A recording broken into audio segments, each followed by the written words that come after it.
So I've been taking my color grading more seriously for the past few months, and I think something that has really helped out with my workflow is the DaVinci Resolve Mini Color Panel. And I think a question I want to answer today is that still worth it in 2025? If you don't know what the Mini Color Panel is, it's basically a control surface built by Blackmagic for DaVinci Resolve, and it gives you a lot of functionality over your color grading tools. Now right off the bat, you technically don't need a color panel. Everything that you're doing on the color panel you can already do with a keyboard or a mouse, but the color panel just helps simplify it and makes it a lot easier for your workflow. Full disclosure, Blackmagic sent me the Mini Color Panel to test out. I don't get to keep it, no money exchanged hands, and they're also not expecting me to make this video. This is just purely all of my own thoughts. So I've been using this color panel for about 2 to 3 months now, and I want to quickly run you through some of my favorite features. So looking at the control surface, the biggest thing that you'll notice are these huge knobs, and these help control your color wheels. So normally for a color wheel, you would have your lift, gamma, and gain, and these correspond to the 3 color wheels on your control surface on the Mini Color Panel. And you can see that if I rotate the ring on the right side, that controls the gain, and it'll control the gain in DaVinci Resolve as well. And then the same goes for the other 2. If you want to control the exposure for a lift, you can just rotate this ring, and the gamma is the one in the middle.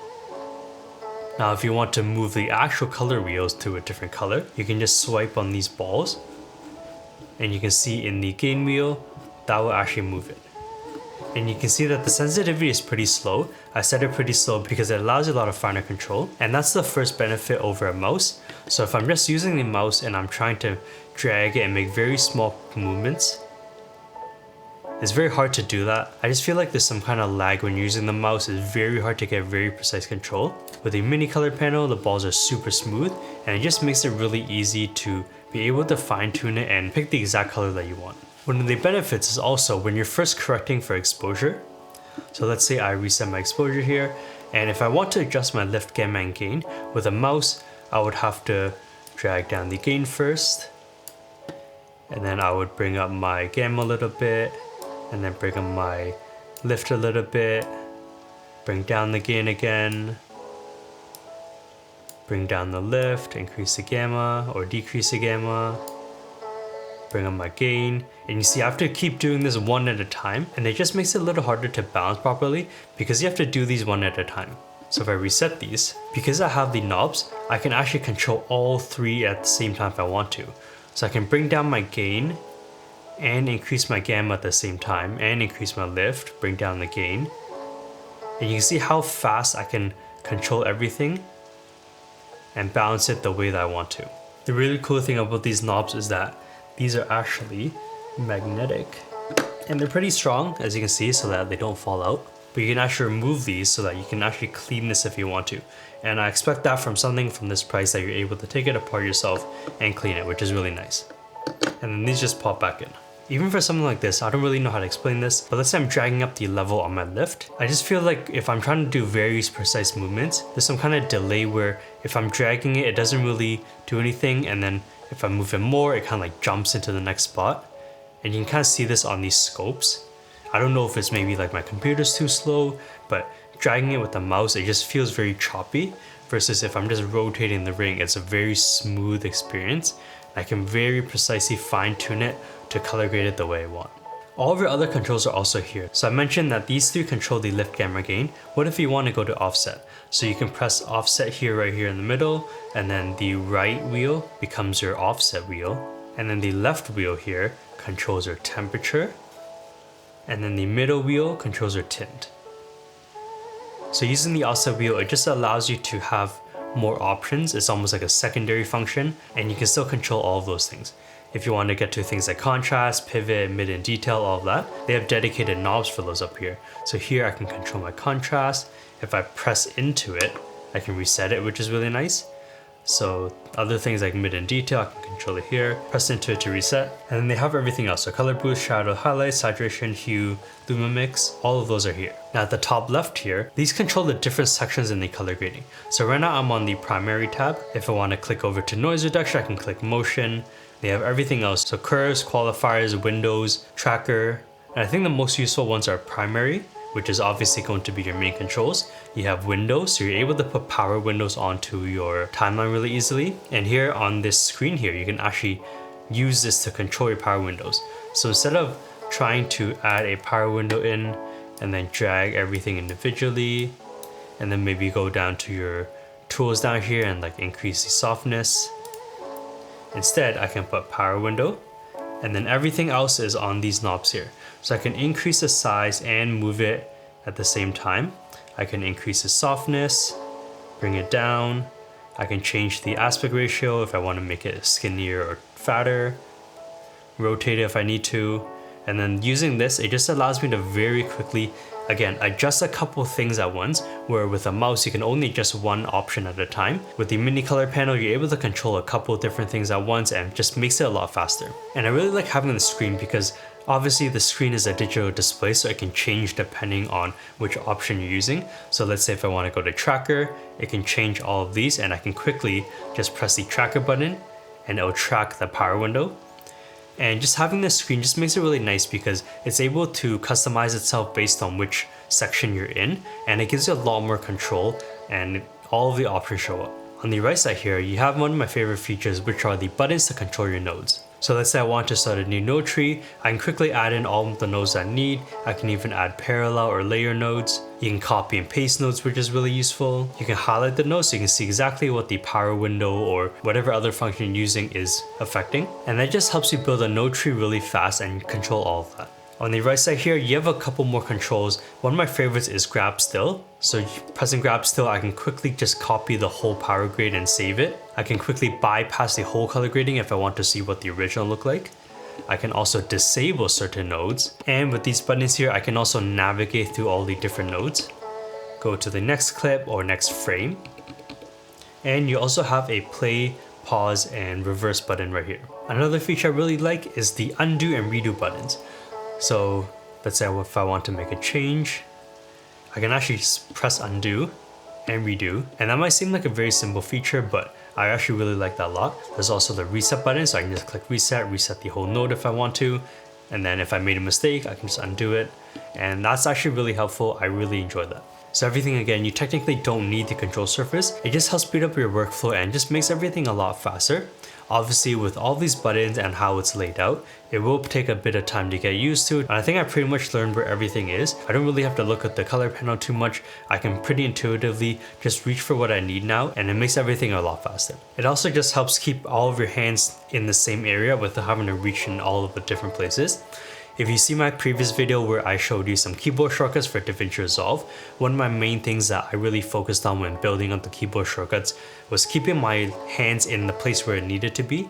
So my left hand would always be on the left side of the keyboard, and all of the keyboard shortcuts I needed would be near the left hand. I didn't really like having to do some certain keyboard shortcuts on my left side of the keyboard and having to reach over to the other side of the keyboard to do something else.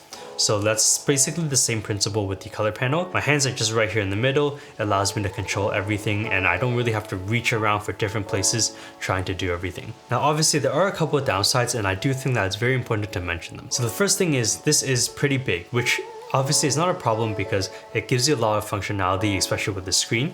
They do have a micro color panel, which is basically just about this bottom section of the color panel, and it takes out the screen and all of these extra functionalities. You will still have things like node controls and all of that, but it does take away the screen. But one of my biggest gripes with it is that you have to plug it into an AC cord because it is so big, and you also have to plug USB-C into it. That kind of makes it annoying when I just want to do some quick edits like a reel.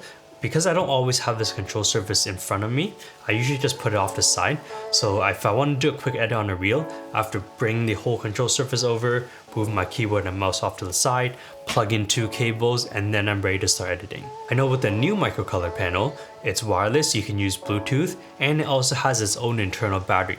So if I was using that, I could literally just put it right here in the middle and it would start working. I wouldn't have to plug any cables in. It's also a lot lighter, obviously because you have less buttons. But that micro color panel is an updated version. So I am waiting for Blackmagic to see if they'll update the mini color panel with a refreshed version, hopefully with Bluetooth and hopefully with an integrated battery as well.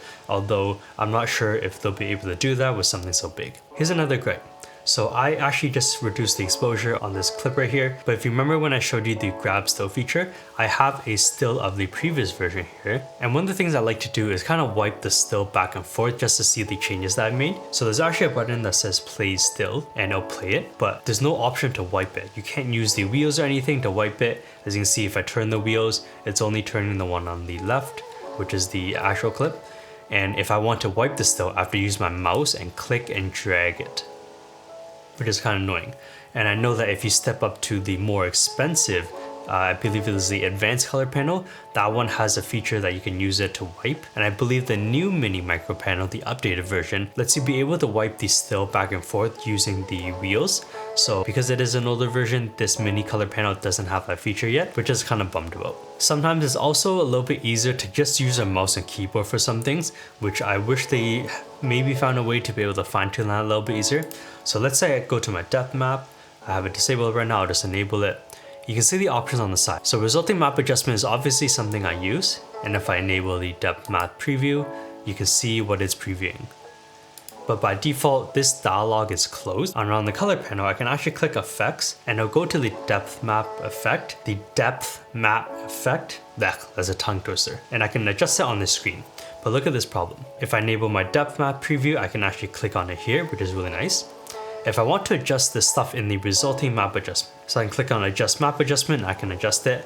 But when I'm turning my dials here, if you look at the dialog on the right side, it doesn't pop up or anything. So I can't actually see what my slider numbers are at. So I would have to use my mouse, click over on this dialog, and then it opens. And then let's say I want to go to the post-processing tab, which is the map finesse. So if I enable or disable it there, I can't see what I'm adjusting there. So I have to click on it and then it pops open and then I can turn all of these.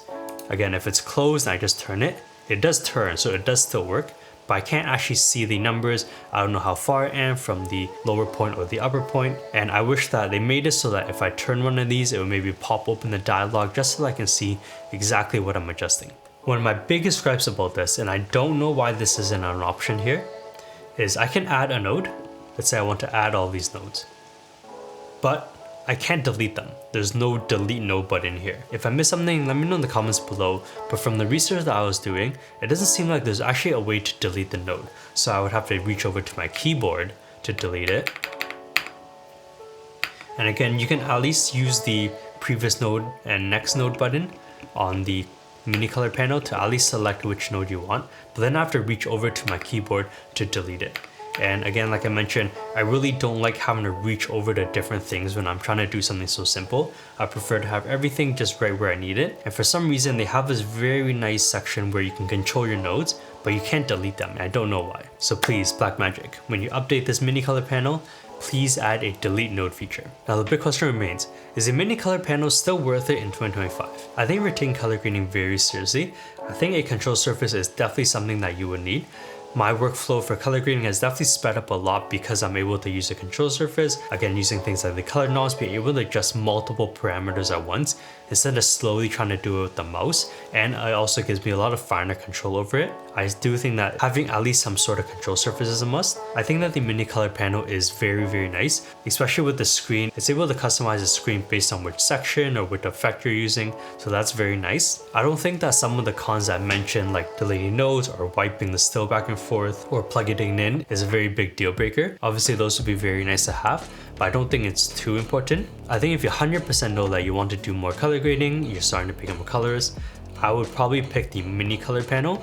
If you're just someone who wants a control surface but is still doing more entry-level stuff, maybe they just want to edit some few reels and you just want a little faster workflow, maybe you want to check out the micro color panel. It is quite a bit cheaper.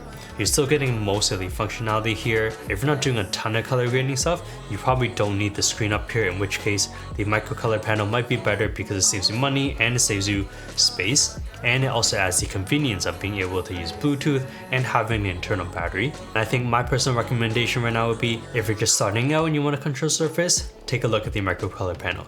If you're taking color grading very seriously, you're doing a lot of colorist work, then I think the mini color panel might be the one that you'll want to go to. And that's pretty much it. If you have any questions, let me know in the comments below. If you like this video, remember to smash that like button, subscribe to see more photo video content, and I'll see you in the next video. Peace.